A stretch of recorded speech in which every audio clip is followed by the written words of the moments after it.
founder of the Pollinator Friendly Alliance. Laurie grew up in rural Wisconsin, immersed in the natural world as the youngest in a conservation family, and learned from her father's efforts to save the rivers, mayflies, and trout streams. As founder of Pollinator Friendly Alliance, Laurie grew a grassroots local group into a dynamic Minnesota conservation organization while she supervised research studies at the U of M in Minnesota on pesticide effects on pollinators. Laurie is passionate and dedicated to preserving the natural world. So with that, I'll turn it over to Laurie. Let me get your PowerPoint up here. I'm trying to multitask here, so. Well, thank you everyone for cover slide. being interested in having a conversation about building a more sustainable and ecologically sound future. It's very important for us today and, you know, for generations to come. So, thank you. Great. There's a little bit of a delay. I started with Pam. So I wear a couple of hats. I run a conservation group called Pollinator Friendly Alliance, and also the Minnesota Environmental Partnership Wildlife and Pollinator Cluster. But I've been immersed in this work for some time, and at the university for a while I supervised 7 different research studies on the effects of pesticides to pollinators. So I've been in the trenches, as they say, and I grew up in a farm family in Amherst, Wisconsin. So I'm very familiar with rural life, and we've always kept bees. So I've watched over my entire lifetime the changes in environment and the impacts that that's had on pollinators in particular, but birds too. And I'm sure some of you in this room have witnessed the disappearance of insects and birds as you grow older and wiser. And so you can go to the next one. Thank you. With Pollinator Friendly Alliance, we work on 4 primary initiatives. Advocacy statewide in Minnesota, and then habitat restorations. So collaboratively, we manage several hundred acres of pollinator habitat, which has been converted recently. And then the annual Best Practices Summit, which I will invite you all to be our guest at a little later, and the community science programs and public education. So next one, why do we do this work? Well, I think you've probably already found out because you had a talk by Hardin earlier, right? Mm-hmm. But the disappearance in our world of insects and also animals is just unsustainable. So if not us, who's going to do this work, right? Next slide. So one important initiative that we're working on is Highways for Habitat. We began this work because there was an overwhelming interest from the public. We kept getting contacted by folks and other organizations and also agency people about roadsides. So before we decide to take on an initiative, we do some research. So we first looked at other states and counties for models of programs that are already in place, which I'll talk a little bit about. And also, what would be the positive impacts of this initiative? And we found in every corner that we looked, from conservation groups to farmers to scientists, there was a lot of support for this particular roadside initiative. So other states that have rigorous roadside habitat programs already in place offered models and ideas for a program in Minnesota. And we focused on state highways, as John was talking about earlier.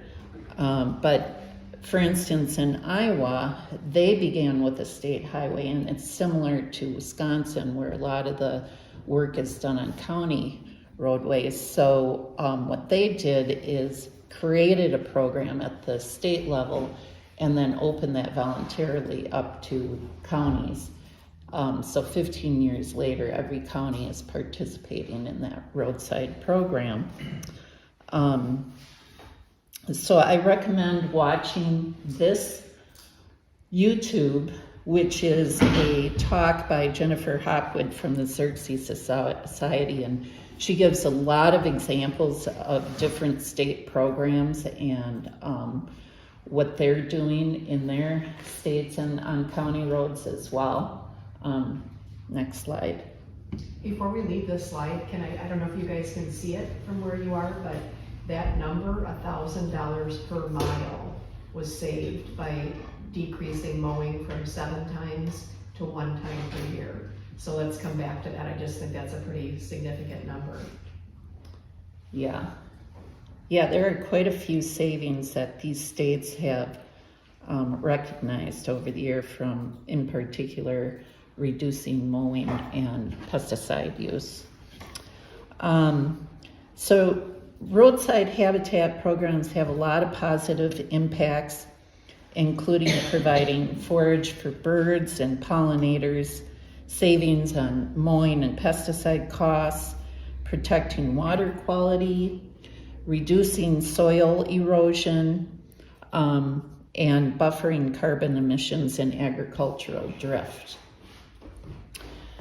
So next slide. We proposed Highways for Habitat bill in Minnesota because, as John explained earlier, in order to get anything done, you have to have the DOT directed to do so. And our bills sort of work hand in hand, and we'll see what happens this year. But this one's 4313. And the main components of this roadside program are similar, but mandating a habitat plan for new and reconstruction on highways. So they'd have to have, anytime they propose a new project or reconstruction, they'd have to have a companion habitat plan along with that. Establishing an advisory group, which would involve ecologists and as well as roadside experts to identify priority and remnant areas for habitat, because there's a lot of miles of roadway and you can't install habitat on every roadway right now. So this would be prioritizing the most important. Appointing a position is an important piece, because if this program is going to be ongoing, you need to have funding for it. So modeled on Iowa's program, they did the same thing where they immediately created and hired a position, and this person is not only responsible for coordinating seed mixes and protocols, but also in determining and applying for funding. And then mandate integrated roadside vegetation management protocol. Protect the roadside habitat with signage and penalties as enforcement. And then education or re-education for operators and managers. Next slide. You're already on it. Okay, so some partners for roadside programs can include U.S. and state transportation departments, natural resources departments, water and soil conservation, and in Minnesota we have a lot of different levels of those organizations. County roadside managers, trust funds like they set up in Iowa and California, universities, and conservation groups. So this is an example in Iowa where they partnered with Pheasants and Quail Forever to develop a robust pollinator and bird habitat roadside program. Illinois, Laurie? Yeah. Oh, Illinois, okay. Yeah. And then in Iowa, their ongoing program is funded by a collection of different sources, and that changes over time, but right now it's gaming receipts, not the entire pool, but they get a percentage of that. I think it's 3%. And then license plate sales, tax on utility easements, road use tax, federal highway grants, and now the federal infrastructure package. Then Texas has an entire tourist industry centered around their 800,000 acres of roadside habitat, which started with one man's vision back in 1932. Next slide. This is also the Texas roadside.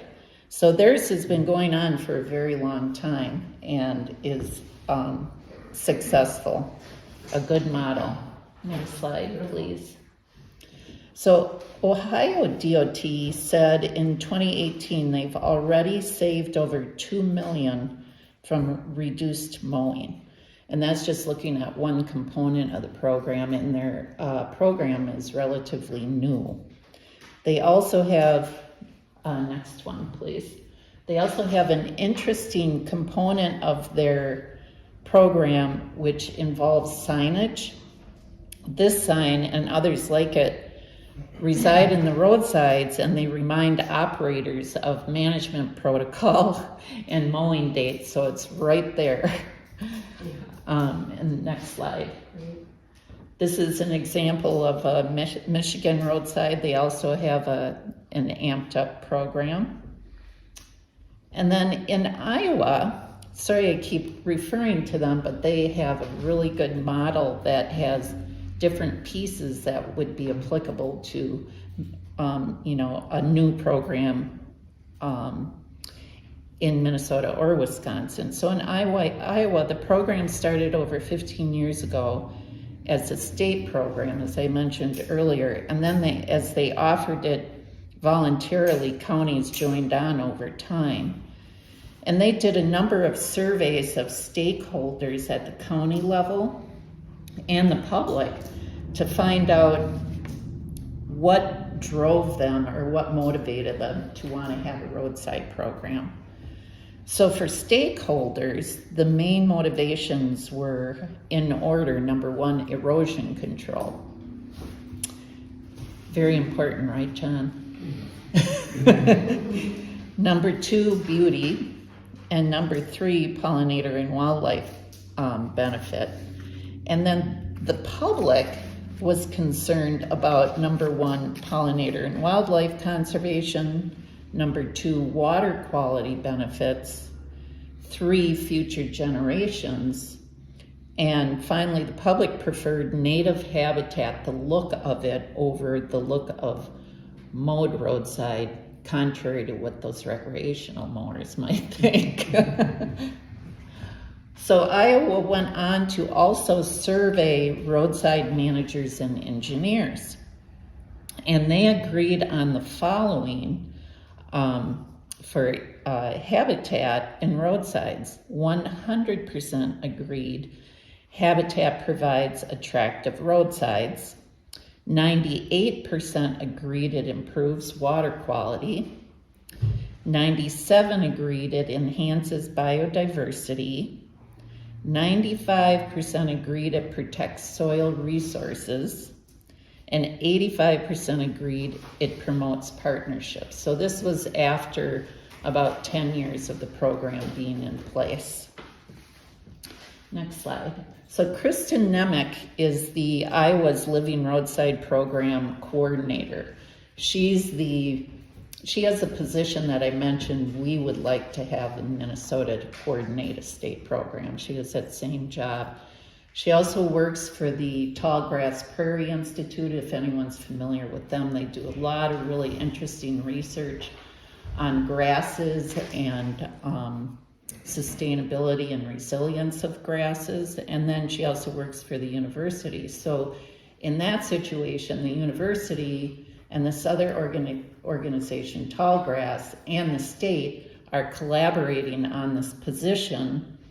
And she did that survey work and a report and also a talk that I highly recommend. This report that she did with the surveys is quite extensive, so I only gave you a really small piece, and that is where you can find it on YouTube. So that's my message. If you build it, they will come. And I've seen the results of that in the acreage that we have converted so far. We've been doing pollinator counts for the past 7 years now, starting with a baseline and over years counting every year, and watch the pollinator and insect numbers increase as the habitat establishes and matures.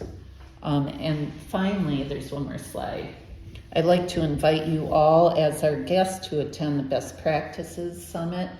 I left some little flyers, and if you contact me, I'd be happy to give you a complimentary registration. It's 3 days, and we get speakers from around the country on different sustainable and regenerative practices for roadside management and land management. We get a lot of county and state agency people attending that. Last year we had 3,000 people over a period of 3 days. Now, was that mainly Minnesotans? Or No, it was primarily the Midwest, but because we co-host it with Xerxes, we had a fair amount of folks from the Northwest area as well, Oregon and Washington. Excellent. Where is that held at? Well, it used to be held at Silverwood Park, but we had so many people, we had to move it virtual. So it's virtual now. Okay, well, that might make it more accessible for Yeah. a lot of folks. Oh yeah, we couldn't fit 3,000 people in that Yeah. space for sure. Right. Well, that's a great invitation, and I'm gonna cut these in half and make them available for you guys. You can pick them up at lunchtime. Information about the Best Practices Summit. Does anyone have any questions for Laurie? That was a great amount of encouraging news. Yeah. Just go a ahead. comment, it's all about money. I mean, that's the reality here, right? I mean, I'm on the town board here, I'm on the roads committee, it's entirely about money. People would love to do all this stuff, but we have such a minuscule budget, we can't even maintain a fraction of the roads that we already have, much less enhance them, I mean, that becomes the problem. Right. So, Yeah. I mean, maybe if you had a grant writer, Maureen, who would come in and look for the cash. We don't have Yes. taxing authority, we have nothing, right, at Yes. the local level. So, I was just looking at all your funding people up here, I'm going, that's great if you have that kind of backing. Yeah, and I mean, just for our little organization, one of the first things we did was hire a grant writer. Mhm. Because yes, you need money, so that's something that I'm sure you could do, right?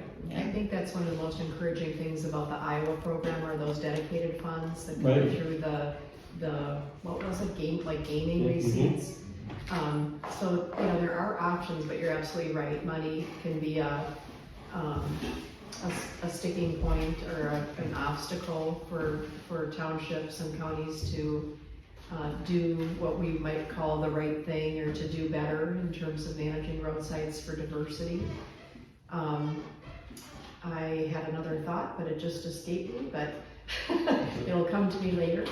But thank you, Laurie. Thanks so much for your presentation. You can stick around for lunch.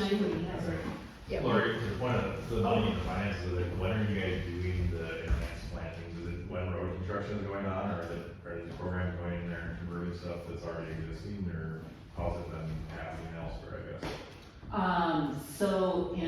I can't speak for Minnesota, although Minnesota, the DNR had a roadside program years ago, which is now defunct, but what they would do mostly was to find remnant areas that were already kind of amped up and work on those, but they also installed some new habitat along new roads. And that's still going on with the DOT in a very minimal way. With our proposal in that bill, we're requiring a plan with every new construction. So targeting new construction. Yeah. Not so that. And remnant.